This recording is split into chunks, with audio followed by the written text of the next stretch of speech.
umur saya sudah melangkau 1 abad. Mungkin ada yang merasakan pandangan saya sudah tidak relevan. Terserahlah kepada penilaian masing-masing.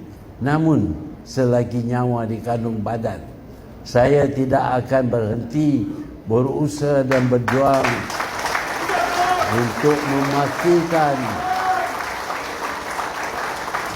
memastikan bangsa saya, agama saya dan tanah air saya tidak berpindah milik ke tangan orang lain.